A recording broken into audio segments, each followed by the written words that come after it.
قطر میں ہونے والے فٹ بال کے ورلڈ کپ کو لے کر جس طریقے سے پوری دنیا میں اسلام کے خلاف ہم لوگوں نے تعصب دیکھا ہے، یا مجال ہے کہ ہمارے لبرلز اور سیکولرز کی اتو سی غیرت بھی جاگی ہو۔ اگر آپ اب تک ہونے والے سب ورلڈ کپ کی کاسٹ کو کمبائن کریں گے تو آپ کو پتا چلے گا کہ قطر نے ان سب کی کمبائن کاسٹ سے بھی 4 گنا زیادہ پیسے خرچ کیے ہیں۔ سب سے بڑی اور پہلی بات، حضرت محمد صلی اللہ علیہ وسلم کے ارشادات کو گراؤنڈ کے کارنرز میں جگہ جگہ پر لگایا گیا تاکہ وہاں پر آنے والے فینس انہیں پڑھ کر اسلام کے بارے میں کچھ معلومات حاصل کر سکیں۔ اب کچھ لوگ تو اس طریقے سے ڈر رہے ہیں کہ کہیں رونالڈو اور میسی اٹھ کر ذاکر نائک کے پاس نہ چلے جائیں اور ان سے کوئی سوال نہ پوچھ لیں، اور آگے سے ذاکر نائک صاحب بھی کہیں brother Messi and brother Ronaldo ask a very good question.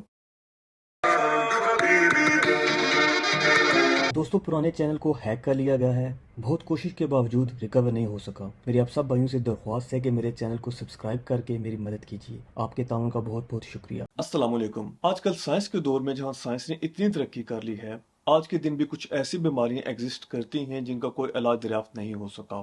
انہی میں سے ایک بیماری کا نام ہے اسلاموفوبیا۔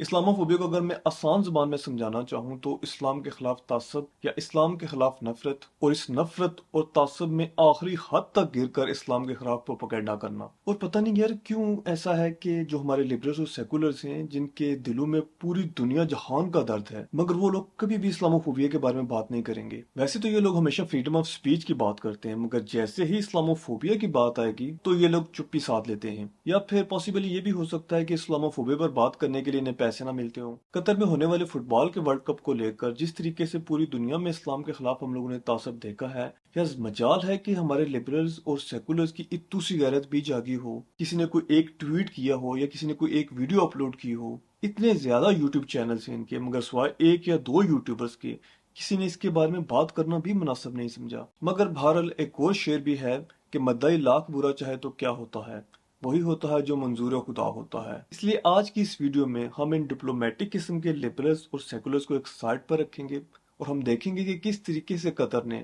ایک انتہائی ناممکن کام کو ممکن کر دکھایا۔ بڈنگ کے وقت قطر کے پاس صرف ایک اسٹیڈیم تھا، انفراسٹرکچر کا نام و نشان بھی نہیں تھا، اور اس وقت جو قطر کی پاپولیشن تھی وہ تقریباً 20 لاکھ کے اراؤنڈ تھی۔ تو آخر قطر نے کون سا ایسا جادو کیا کہ اس نے اپنے آپ کو 2022 کے ورلڈ کپ کے لیے پریپیئر کر لیا؟ قطر نے اپنے ملک کو 2022 کے فیفا ورلڈ کپ کے لیے ریڈی کرنے کے لیے $229 بلین خرچ کیے، اور اس طریقے سے قطر میں ہونے والا فٹ بال کا ورلڈ کپ دنیا کا سب سے ایکسپینسو ترین ورلڈ کپ بن گیا۔ اگر آپ اب تک ہونے والے سب ورلڈ کپ کی کاسٹ کو کمبائن کریں گے تو آپ کو پتا چلے گا کہ قطر نے ان سب کی کمبائن کاسٹ سے بھی 4 گنا زیادہ پیسے خرچ کیے ہیں۔ رشیا نے 2018 میں ورلڈ کپ آرگنائز کرنے کے لیے $12 بلین خرچ کیے تھے، جبکہ برازیل نے 2014 میں $15 بلین خرچ کر کے اپنے ملک کو فٹ بال کے ورلڈ کپ کے لیے سوٹیبل بنایا تھا، جبکہ قطر نے اس کے مقابلے میں خرچ کیے ہیں $229 بلین۔ سو بیسیکلی قطر نے اتنا زیادہ پیسہ آخر خرچ کیا کہاں پر؟ بیسیکلی دو چیزوں پر، اسٹیڈیمز اور انفراسٹرکچر۔ جب 2010 میں قطر نے فٹ بال کے ورلڈ کپ کی بیڈنگ جیتی تھی تو اس کو صرف اس کے پاس ایک اسٹیڈیم تھا، اور آج کے دن انہوں نے 7 نئے فلی ایئر کنڈیشنڈ اسٹیڈیم بنا دیے ہیں۔ اس کے علاوہ میٹرو لائنز بنائی ہیں، نیا ایئرپورٹ بنایا ہے، اور اس کے علاوہ 100 نئے ہوٹل تعمیر کیے۔ اور یہ سب بنانا اتنا آسان نہیں تھا، حتیٰ کہ جو گھاس استعمال کی جاتی ہے فٹ بال کے گراؤنڈ میں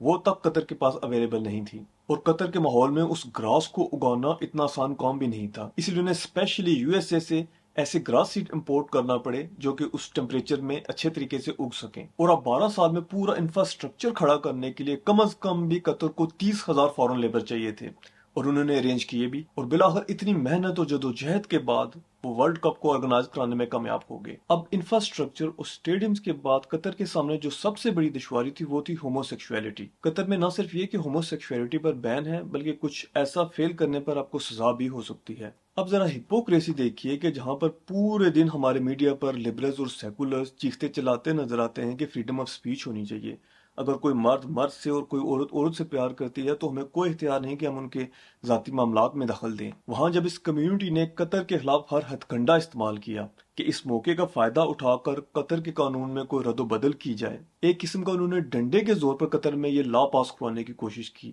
اور اس موقع پر ہمیں اپنے لبرلز اور سیکولرز کی طرف سے کہیں پر بھی ایک ٹویٹ بھی نظر نہیں آیا۔ ایک طرف تو پوری دنیا کو یہ لوگ چیخ چیخ کر بتاتے ہیں کہ یہ لوگ فریڈم آف سپیچ کے علمبردار ہیں، اور دوسری طرف نہ صرف یہ کہ اسلام بلکہ ہر مذہب کو مجبور کیا جاتا ہے کہ کسی طریقے سے ہمارے لیے اپنے مذہب میں جگہ بناؤ۔ اور بھائی ایک چھوٹی سی بات ہے، اگر آپ کو کسی مذہب میں کوئی چیز اچھی نہیں لگتی تو آپ اس کو مت ایکسیپٹ کیجیے۔ یہ تو ایسے ہی مثال ہوگی اگر میں کسی کمپنی میں کام نہیں کرنا چاہتا اور میں باہر بیٹھ کر اس کو مجبور کرتا پھروں کہ نہیں بھائی آپ کو اس کمپنی میں یہ رولز چینج کرنے پڑیں گے، یا پھر اگر میں مسلمان ہوں تو میں ہندو کے مذہب پر کرٹیسائز کرنا شروع کر دوں کہ نہیں بھیا آپ کو یہاں پر یہ چینجنگ کرنی پڑے گی، یہاں پر آپ کو یہ چینجنگ کرنی پڑے گی، اور اس ہپوکریسی کو یہ لوگ فریڈم آف سپیچ کا نام دیتے ہیں۔ مگر یار ویسے باوجود ان کی انسانیت سے گری گناونی سازشوں کے سوائے چند ایک لوگوں کو چھوڑ کر کسی نے بھی ان کو گھاس نہیں ڈالی۔ یہاں پر ہمارے لبرلز اور سیکولرز ہمیں انگلینڈ اور یو ایس اے کی مثالیں دیتے ہیں، وہاں پر جا کر ان کے چینلز پر ہونے والی ڈیبیٹس دیکھیں کس طریقے سے اوچھے ہتھ کنڈے استعمال کیے جا رہے ہیں قطر کو بائیکاٹ کرنے کے لیے۔ مگر پاکستان میں رہنے والے لبرلز اور سیکولر کی طرف سے مکمل خاموشی ہے۔ خیر اس پاگل پن سے ایک فائدہ تو ضرور ہوا کہ یہ کمیونٹی پوری دنیا میں ایکسپوز ہو کر رہ گئی ہے۔ اگر آپ لوگ انگلش سمجھ لیتے ہیں تو جائیے جا کر دیکھیے Jordan Peterson, Matt Walsh, Andrew Tate, اور یہ تو میں صرف چند نام لے رہا ہوں۔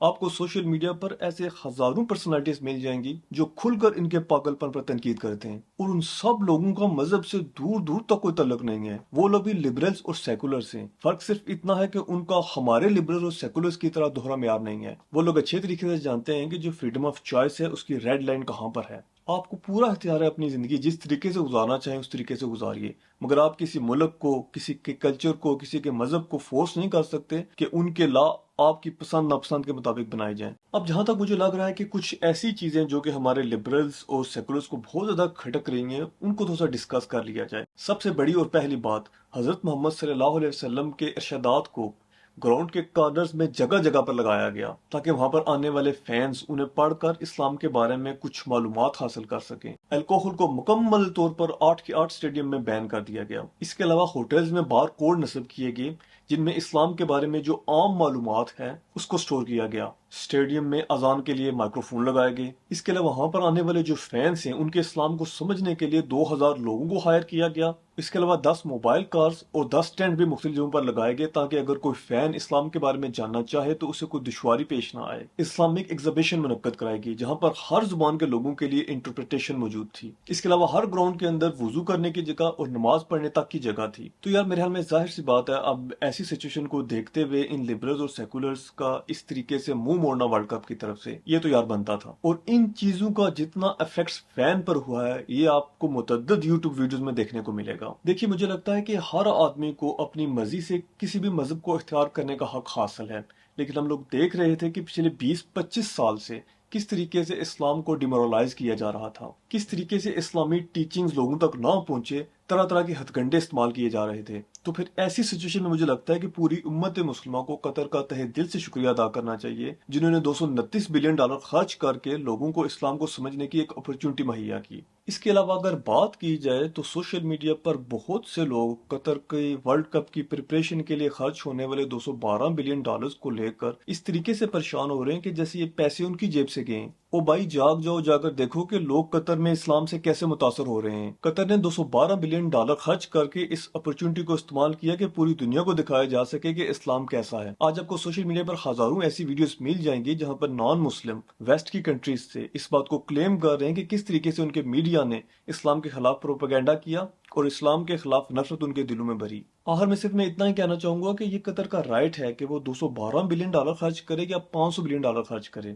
قطر نے اس بات کو ثابت کیا ہے کہ اسلامک ویلیوز اس کے لیے پیسے سے کہیں زیادہ بڑھ کر ہیں، اس لیے حوصلہ رکھیے۔ اب کچھ لوگ تو اس طریقے سے ڈر رہے ہیں کہ کہیں رونالڈو اور میسی اٹھ کر ذاکر نائک کے پاس نہ چلے جائیں اور ان سے کوئی سوال نہ پوچھ لیں، اور آگے سے ذاکر نائک صاحب بھی کہیں brother Messi and brother Ronaldo ask a very good question.